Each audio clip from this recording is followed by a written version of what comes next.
Bonjour tout le monde, c'est Stephen.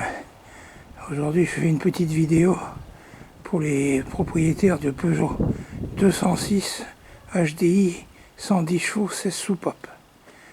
Plus particulièrement pour ceux qui viennent d'en acquérir une, qui voudraient faire un entretien complet.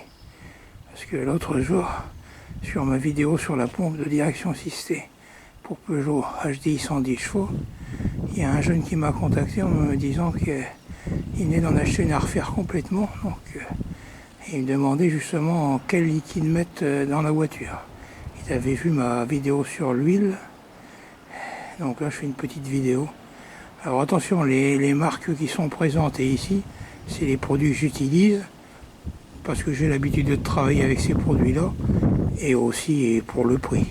Mais après, il y a d'autres marques qui sont aussi bonnes, hein, que ce soit pour les huiles, pour le liquide de refroidissement, le liquide de frein. Hein, vous pouvez prendre d'autres marques, hein, c'est à vous de voir. Donc pour la 206 HDI 110 chevaux, moi en huile, je vais prendre la 5W40 de chez Total. C'est impeccable, j'ai jamais eu de problème avec. Comme le véhicule est équipé d'un FAB, c'est l'huile qui est conseillée par le constructeur.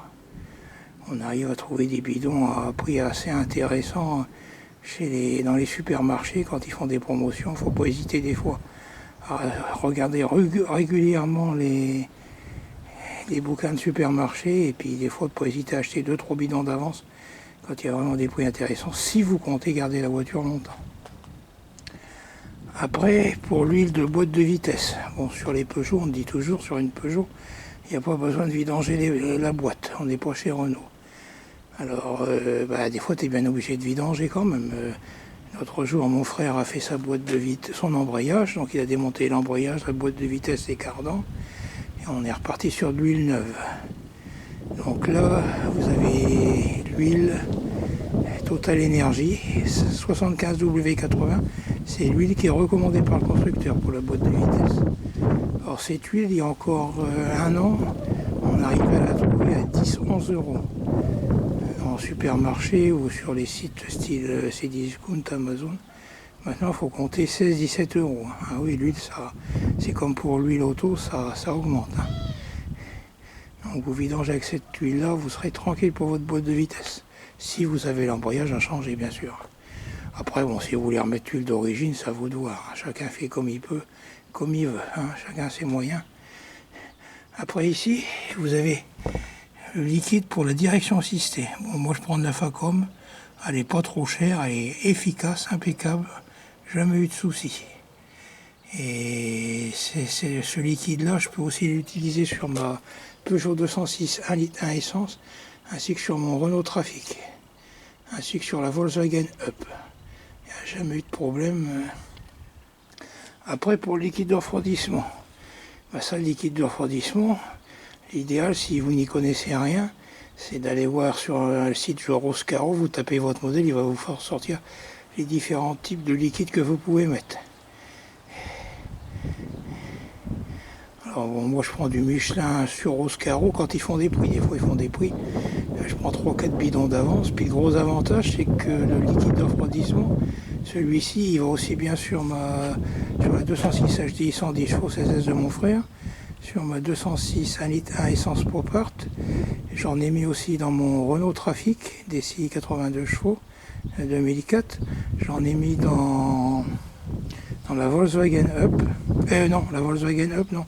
C'est un autre liquide spécifique, un peu plus cher. Spécifique Volkswagen.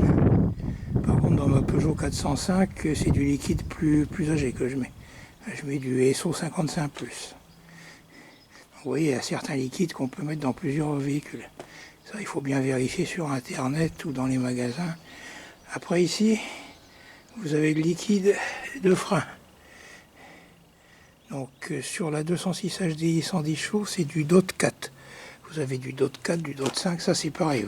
Vous allez sur le site Oscaro, vous allez pouvoir trouver tout de suite, vous regardez dans la doc technique de votre voiture, vous allez trouver tout de suite ce qu'il faut mettre. Alors là, l'avantage pour moi, le DOT 4, c'est pareil, ça va sur tous mes véhicules. Même la 405, ça va aussi. Après, le traditionnel lave-glace, hein, qui fait partie des liquides.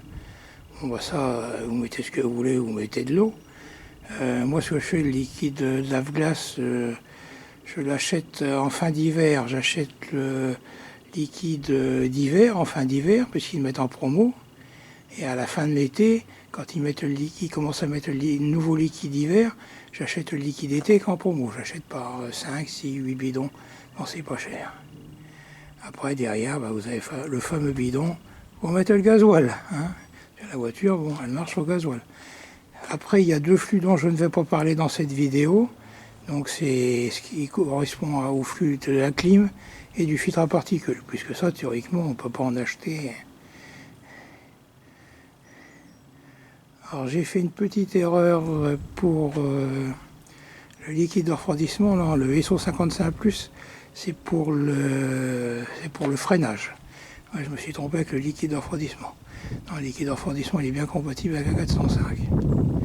Donc ça, moi, c'est ces produits-là que j'utilise, mais je vous dis, après, chacun utilise les différentes marques qu'il veut. Bon, après, là, au niveau rapport qualité-prix, j'ai pour l'instant pas trouvé mieux. J'ai toujours pas trouvé mieux. Voilà, c'était une petite vidéo, inutile pour beaucoup de personnes, mais bon, qui pourra guider certains jeunes qui viennent d'acquérir des Peugeot 206, 1.6 HDI 16S, et qui savent pas quoi trop mettre dedans. Voilà, je vous souhaite une bonne après-midi. C'était Step Clem. Au revoir.